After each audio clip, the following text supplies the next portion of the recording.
دونوں برابر نہیں ہو سکتے۔ میرے بھائی، ماں باپ کی خدمت، ان کا احترام، ان کے دکھ سکھ کا خیال رکھنا، ان کی خدمت کرنا، یہ اپنی دنیا اور اپنے آخرت کو آباد کرنا ہے۔ جس کے سر پر دونوں کا سایہ ہے، یہ دونوں میں سے کسی ایک کا سایہ ہے، اللہ کی رحمت تک پہنچنے کے لیے بڑی مضبوط رسی ہے۔ اس کا خیال رکھنا چاہیے۔ ماں باپ کی قدر و قیمت کرنی چاہیے، انہیں ہر حال میں خوش رکھنا چاہیے۔ 7 چیزیں گزر گئی، اگلی چیزیں وَكَانَ زَعِيمُ الْقَوْمِ أَرْذَلَهُمْ، ہونا تو یہ چاہیے کہ اپنا سردار اسے بناؤ جو سب سے زیادہ اللہ کا خوف دل میں رکھنے والا ہو۔ نبی کریم علیہ السلام صحابہ نے کسے بنایا؟ عمر فاروق، جن کا رتبہ امت میں ابو بکر کے بعد سب سے بڑا رتبہ۔ عمر گئے، صحابہ نے کسے بنایا؟ عثمان غنی، جن کا رتبہ امت میں تیسرا رتبہ۔ عثمان گئے، صحابہ نے کسے بنا؟ علی مرتضیٰ کو۔ یہ ہے امت کی زندگی۔ امتیں جب ایسا زمانہ آ جائے کہ جو سب سے بڑا کمینہ ہے اس کو اٹھا کر کے سر پر بیٹھا، اس کا مطلب ہے سب کمینے ہو گئے۔ کہاں سے خدا کی رحمت اترے گی؟ یہ اللہ کا نبی حقیقت ہے کہ اللہ کی رحمت آئے کیسے، اپنی امت کو اس حقیقت سے باخبر کر رہا ہے۔ پھر اگلی چیز وَأُكْرِمَ الرَّجُلُ مَخَافَةَ شَرِّهِ، اور جب زمانہ ایسا آ جائے کہ لوگ آدمی کو جھک کے سلام کریں، جانتے ہیں کہ بے ایمان ہے، ظالم ہے، حرام کھاتا ہے، لیکن ہر ایک جھک کے سلام، کیا؟ اس لیے کہ سب سے بڑا طاقتور ہے۔ اگر جھک کے سلام نہیں کریں گے تو مارے گا، نکال دے گا، ذلیل کر دے گا، ظلم کرے گا، ہم کچھ نہیں کر سکتے۔ ہونا یہ چاہیے تھا کہ اگر کوئی شرابی آئے، امت کا ہاتھ اس کے گریبان پر یا تو توبہ کر گناہ سے ورنہ نکل، جواری آ جائے نکل یہاں سے نہ توبہ کرے۔ لیکن جب ہر آدمی جھک کر، اس کا مطلب ہے کہ ساری امت، ساری قوم برباد ہو گئی، کسی کے ہاتھ میں کوئی طاقت نہیں۔ کہاں سے خدا کی رحمت ہے؟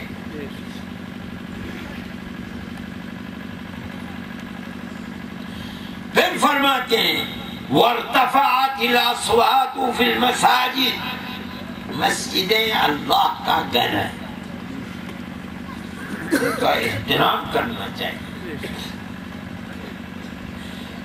اللہ کے نبی نے ایک دن، اللہ کے نبی کی مسجد، آج تو مسجد کیا محل بنتے ہیں، اللہ کے نبی کی مسجد زمین کچی تھی، اوپر کی چھت مٹی کی تھی، بارش برستی تھی تو پانی نیچے آتا تھا، ستون کھجور کے تنے سوکھے وہ لگے ہوئے تھے، چھت اس کے اوپر ٹکی ہوئی تھی، چار دیواری بھی نہیں تھی۔ حدیث کے اندر آتا ہے وَكَانَتِ الْكِلَابُ تُقْبِلُ وَتُدْبِرُ، کتا سائے کی تلاش میں رہتا ہے گرمی میں، کبھی کبھی مسجد کے اندر گھس کے سو جاتا تھا۔ ایسی مسجد تھی رسول اللہ کی، لیکن اس مسجد کی دیوار پر آپ نے دیکھا کہ کسی کا تھوک پڑا ہے، بلغم۔ اللہ کا نبی خود اٹھا، اپنے مبارک ہاتھوں سے اسے کھرچا۔ کون؟ اللہ کا نبی خدمت کر رہا، کس کی؟ اللہ کے گھر کی۔ اور فرماتے ہیں ایک انصاری سے کہا کہ جاؤ اگر کسی کے پاس خوشبو ہو تو لے کر آؤ۔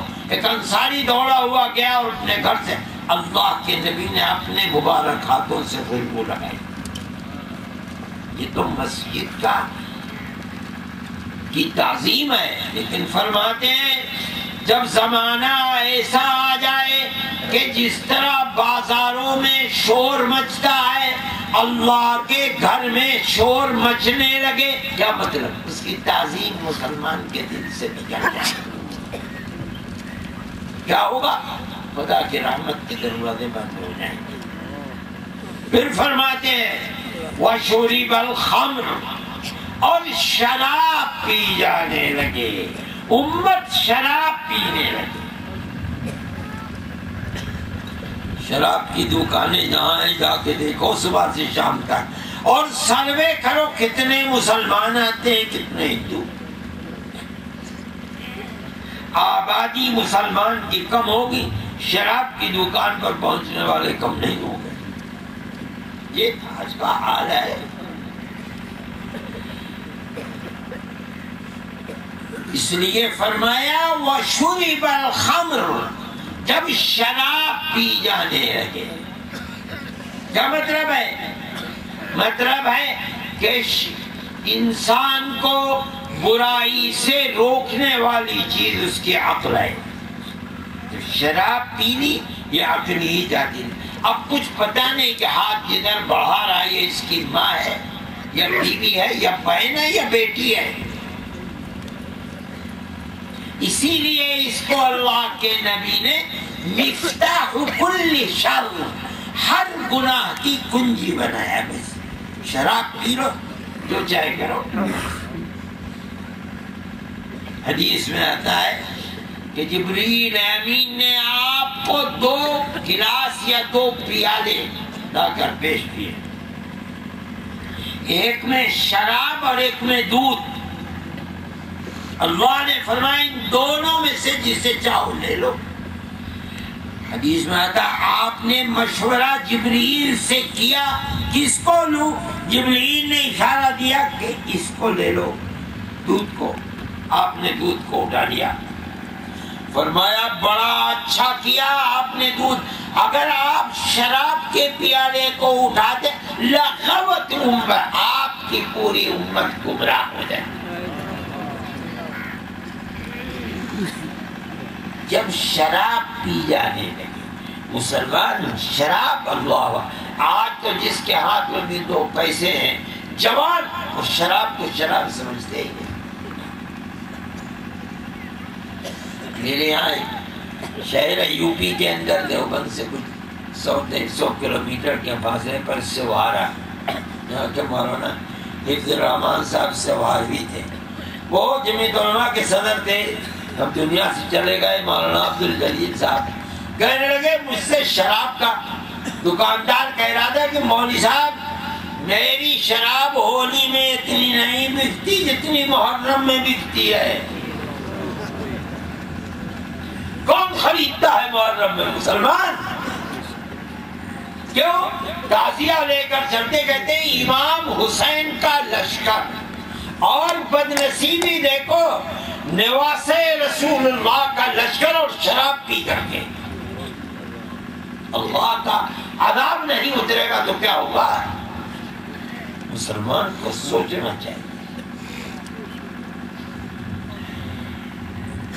پھر فرماتے ہیں وَلُبِسَ الْحَرِيرُ، نہ کھانے میں حلال و حرام، نہ پینے میں نہ پہننے میں۔ ریشم کو عورتوں کے لیے حلال، مردوں کے لیے حرام کیا ہے، مرد حرام پہننے لگیں گے۔ اگلی چیز فرماتے ہیں وَأُتُّخِذَتِ الْقَيَانُ وَالْمَعَازِفُ، 2 چیزیں فرماتے ہیں قینہ، گانے والیوں کو کہا جاتا ہے۔ کیان گانے والیوں کو لوگ اپنانے لگیں گے۔ معازف معزف کی جمع ہے۔ معزف کہتے ہیں وہ چیزیں جن پر گایا جاتا ہے، طبلہ ہے، ڈھول ہے، سارنگی ہے، نفیری ہے اور کیا جب میری امت ان چیزوں کی رسیا ہو جائے گی، گانا گانے والیوں کو اپنایا جائے گا۔ ہاں بھائی، آج فلاں حال کے اندر گانے والی آئے گی، چلو ایک بھیڑ ہے تو کہاں بھائی گانا ہو رہا ہے، چلیں گے۔ اور معازف ان چیزوں کو بغیر اس کے جہاں سکون ملا کھول کے بیٹھ گئے، بھائی کیا گانا سن رہے ہیں۔ اس کا مطلب ہے سننے والے کو نہ موت کا خوف ہے نہ موت کے بعد کا خوف ہے۔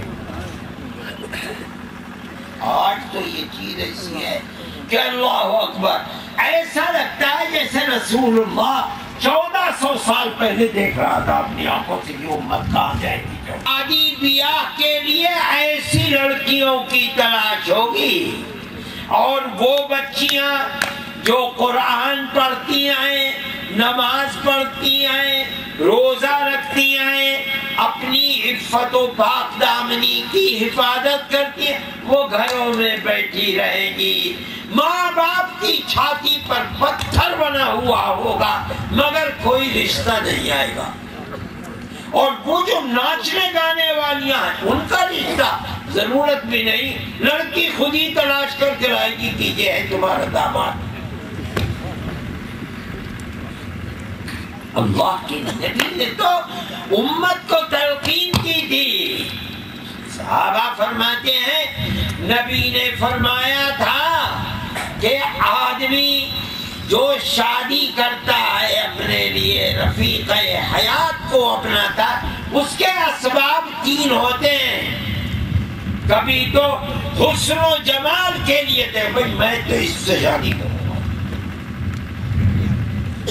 کبھی دولت کے، بھائی یہ اپنے بڑے باپ کی ایک ہی بیٹی ہے، میں اس سے شادی کروں گا، اس کی دولت میرے گھر میں آئے گی۔ کبھی عزت اور حسب، اس کی بڑی عزت ہے، یہ تو وزیر ہے، اگر میری شادی اس کے گھر ہو گئی تو دنیا میں مجھے بھی عزت کرے۔ اللہ کے نبی نے صحابی سے فرمایا کہ تو اپنے لیے رفیق حیات ایسی لڑکی کو تلاش کرنا جس کے دل میں خوف خدا ہو۔ اگر اس لڑکی کے دل میں خوف خدا ہوگا تو تیری وہ اولاد جو 9 مہینے اس کے پیٹ میں جنم لے گی اور 2-2.5 سال دودھ پیے گی اور 5-7 سال تک اس کی گود میں پلے گی، اس کے دل میں خوف خدا ہے، تیری اولاد کے بھی دین و ایمان کی سلامتی ملے گی، تیری نسل بھی محفوظ رہے گی، ورنہ برباد ہو جائے گی۔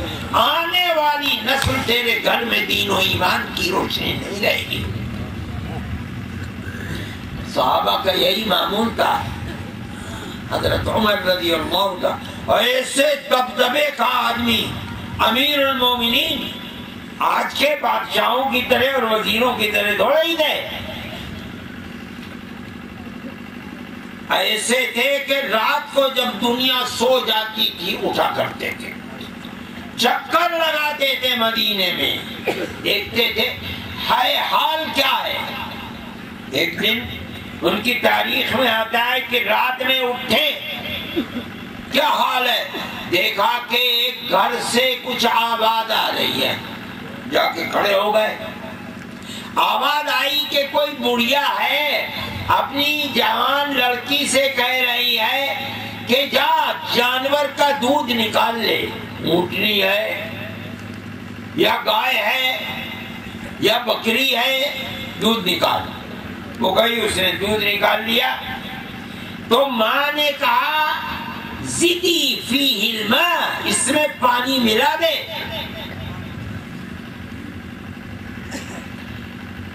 تو بیٹی نے کہا ماں سے الا تخافین عمر، ارے امی عمر جیسے دبدبے کے بادشاہ کا ڈر نہیں ہے تمہیں؟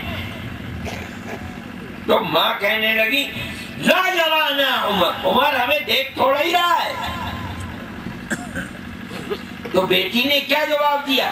بیٹی نے جواب دیا ان لا یرانا عمر فرب عمر یرانا، اگر عمر نہیں دیکھ رہا ہے تو عمر کا اللہ تو دیکھ رہا ہے۔ حضرت عمر نے سنا سب قصہ اور چلے گئے۔ صبح کو جب لوگ جمع ہوئے کہا دیکھو فلاں فلاں جگہ ایسا ایسا مکان ہے، جا کر دیکھو کون ہے۔ لوگوں نے آ کے کہا کہ امیر المومنین ایک عورت ہے، اس کی ایک لڑکی ہے، کہاں کی رہنے والی ہے یہ بھی پتہ نہیں، ان کے پاس ایک جانور ہے۔